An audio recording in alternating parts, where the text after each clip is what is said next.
Salam kerahiman. Hari ini 26 April. Kita akan baca dari 1182 dan 1195. Dalam nama Bapa dan Putra dan Roh Kudus. Amin. 1182. Hari ini Tuhan berkata kepadaku, "Putriku, kenikmatan dan sukacitaku, tidak ada suatu pun yang akan menghentikan aku memberikan rahmat kepadamu. Kepapaanmu tidak menghalangi kerahimanku. Putriku, tulislah bahwa semakin besar kepapaan suatu jiwa, makin besarlah haknya untuk memperoleh kerahimanku. Desaklah semua jiwa untuk percaya akan lubuk kerahimanku yang tak terpahami, sebab aku ingin menyelamatkan semua orang. Pada salib, sumber kerahimanku dibuka lebar-lebar bagi semua jiwa oleh tikaman tombak. Tidak satu jiwa pun dikucilkan." 1195. O Yesusku, tidak suatu pun dapat meremehkan cita-citaku, yakni cita-cita yang aku miliki terhadapmu. Meskipun jalan itu amat banyak bertabur duri, aku tidak takut untuk melangkah maju. Bahkan, kalaupun badai penganiayaan menimpa aku, kalaupun teman-temanku meninggalkan aku, kalaupun segala sesuatu bersekongkol melawan aku, dan cakrawala menjadi semakin kelam, kalaupun taufan ganas menyerbu aku dan aku merasakan bahwa aku sama sekali sendirian dan harus menghadapi semuanya itu, dengan penuh ketenangan, aku akan tetap mengandalkan kerahimanmu, oh Allahku, dan harapanku tidak akan dikecewakan. 1182. Putriku, kenikmatan dan sukacitaku, tidak ada satupun yang akan menghentikan aku memberi rahmat kepadamu. Buat Tuhan Yesus, Suster Faustina adalah kenikmatan dan sukacitaku. Bagaimana dengan kita?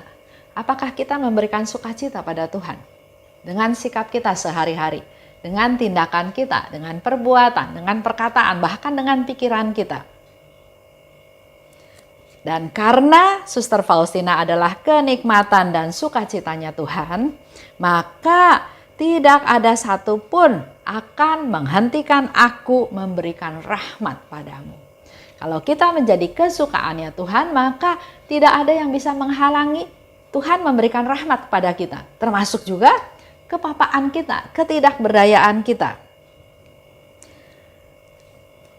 Kita manusia berdosa, tapi tetap kita punya kesempatan, pikiran bebas kita untuk menyenangkan Tuhan.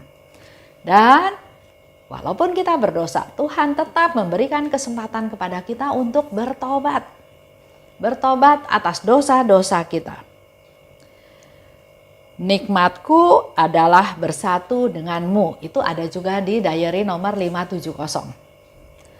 Nikmatku yang paling besar adalah menyatukan diriku dengan jiwa-jiwa. Itu ada di 1385. Jadi kenikmatannya Yesus itu bukan hanya semata-mata pada Suster Faustina, tapi pada kita semua. Jelas dikatakan di 1385, nikmatku yang paling besar menyatukan diriku dengan jiwa-jiwa. Yesus ingin bersatu dengan kita, dengan jiwa-jiwa. Kita perlu menanggapi hal itu dengan pikiran, sifat, sikap yang terbuka untuk bisa berusaha bisa bersatu dengan Tuhan. Karena itu yang Yesus katakan nikmatku yang paling besar. Kerahimanku tidak terganggu oleh kepapaanmu, ya. Tadi dikatakan oleh Yesus. Walaupun kita papa, walaupun kita lemah, walaupun kita nggak berdaya, walaupun kita berdosa, kerahimanku tidak terganggu. Putriku, tulislah bahwa semakin besar kepapaan suatu jiwa, makin besarlah haknya untuk memperoleh kerahimanku. Ini satu bukti kerahimannya Tuhan. Kalau kita hitung-hitungan lagi ya dengan angka. Kalau orang itu utang 1.000, saya lunasi, dia bersukacita karena utang dia yang 1.000 itu hapus, hilang. Tapi kalau hutang dia 100 juta, dia pikir nggak mungkin Esther itu mengampuni saya atau membebaskan saya dari hutang. Tapi pada waktu saya bilang, ya lunas ya, seperti yang Yesus katakan. Sukacitanya dia bukan sukacita 1.000 rupiah, tapi sukacita dia adalah sukacita yang luar biasa. Begitu besar kerahimannya Tuhan. Begitu pula dengan kita. Kalau kita sudah umur seperti ini, berapa banyak yang sudah kita lakukan dosa kita. Tapi Tuhan di sini juga memberikan kerahimannya. Semakin besar kepapaan suatu jiwa, maka makin besarlah haknya untuk memperoleh kerahimanku. Yesus tahu manusia yang hancur itu harus segera ditolong. Kita berdosa, contoh lah ya, pendosa yang besar, berdosa berat. Kalau kita tiap hari katakan, lu berdosa, lu masuk neraka, lu nggak bakal diampunin Tuhan. Lu udah nggak tertolong karena begitu besar dosa kamu, dia akan semakin tidak punya pengharapan, semakin tertekan bahwa iya saya berdosa, iya saya memang dosanya besar sekali, saya membunuh sekian banyak orang, semakin ditekan ya. Tapi lain dari kacamata Yesus, Yesus melihat orang ini kalau dibiarkan akan hancur, maka dia harus segera ditolong. Kalau tidak, maka dia akan makin hancur dan akhirnya putus asa. Nggak mungkin lah Tuhan, nggak mungkin ampunin saya. Udahlah saya nggak perlu bertobat, toh Tuhan juga nggak mungkin ampunin saya. Jadi jangan membiarkan atau membuat orang itu semakin hancur. Tapi justru orang-orang seperti itulah yang lebih berhak untuk memperoleh kerahimanku. Itu yang Yesus katakan.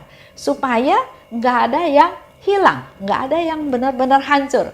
Yang semakin hancur itu semakin harus diperhatikan, diprioritaskan supaya dia jangan hancur. Desaklah semua jiwa untuk mengandalkan kerahimanku yang tak terselami. Sebab aku ingin menyelamatkan semua orang. Jelas Yesus katakan semua orang. Bukan hanya orang tertentu, bukan orang yang saleh aja, bukan orang yang setia aja, bukan orang yang mewartakan kerahiman Tuhan aja, bukan para imam, kaum religius, tapi semua orang. Termasuk orang berdosa yang paling jahat, orang berdosa yang malang. Seperti tadi contoh ya, orang yang sudah sangat berdosa itu bukan dikucilkan, bukan dihalangi untuk ketemu Tuhan, tapi justru harus dirangkul karena dialah yang lebih berhak untuk memperoleh kerahimannya Tuhan. Yang tadi saya kasih contoh ya, orang yang putus asa, orang yang merasa hancur, hidup saya sudah hancur berantakan, gagal dalam usaha, gagal dalam keluarga, gagal dalam segala hal. Maka desaklah mereka untuk mengandalkan Tuhan. Katakan pada mereka bahwa Tuhan begitu mengasihi dia dan akan mengampuni segala dosa-dosanya, akan diubah menjadi manusia yang baru dan engkau tetap dikasihi Tuhan. Asal kita datang pada Tuhan, kita bertobat, kita mengakui kesalahan kita dan nggak berbuat dosa lagi. Pada salib, sumber kerahimanku dibuka lebar-lebar bagi semua jiwa. Oleh tikaman tombak, tidak satu jiwa pun dikucilkan. Itu yang Yesus mau. Maka marilah kita juga yang sudah tahu menjadi devosan kerahiman, bukan hanya memperhatikan berhubungan, berkenalan, bersahabat dengan orang-orang tertentu, tapi membuka hati, melayani, memperhatikan, peka pada orang-orang yang membutuhkan pertolongan, khususnya orang-orang berdosa. Jangan mereka dibikin semakin hancur, tapi tariklah mereka supaya mereka enggak hancur. Yesus datang untuk menghabiskan kekuatan dosa. Yesus datang sampai akhirnya disalib untuk untuk mengalahkan kekuatan dosa dan kejahatan. Bukan untuk menghabiskan orang berdosa. Jadi orang-orang yang berdosa itu tetap orang-orang yang dikasihi Tuhan. Tapi yang dia lawan adalah kejahatan dan dosa-dosa manusia. 1195. Oh Yesusku, tidak suatu pun dapat meremehkan cita-citaku, yaitu cinta yang aku miliki terhadapmu. Meskipun jalan itu bertabur duri, aku tidak takut melangkah maju. Ini satu sharing Suster Faustina dalam doa dia katakan pada Yesus. Tapi juga menguatkan kita semua.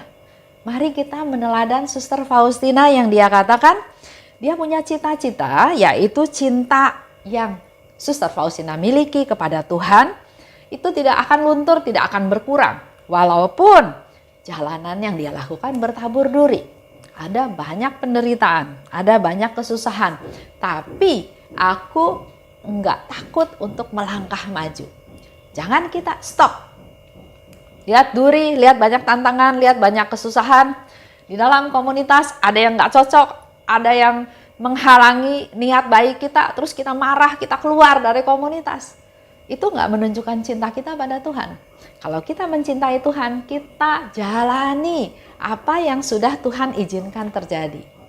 Saya selalu berpikir bahwa apapun yang terjadi, kalau Tuhan nggak kehendaki, Tuhan nggak izinkan, nggak mungkin terjadi. Tapi kalau itu terjadi, pikiran positif saya yang paling utama, yang pertama-tama adalah, kalau Tuhan nggak mau ini terjadi, pasti nggak terjadi. Tapi kalau ini terjadi, maka Tuhan izinkan ini terjadi.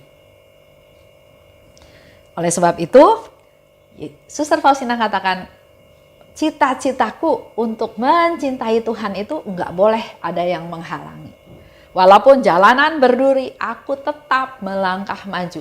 Jalanin aja dengan segala konsekuensi. Aku tidak takut melangkah maju.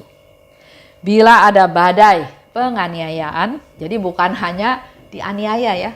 Suster Faustina berpikirnya sesuatu yang besar. Badai penganiayaan, jadi penganiayaan dari mana-mana ya, menimpa aku. Teman-temanku meninggalkan aku. Segala sesuatu melawan aku. Kita mau berbuat baik, tapi sepertinya serangan lawan banyak sekali. Bahkan cakrawala pun jadi kelam, jadi gelap.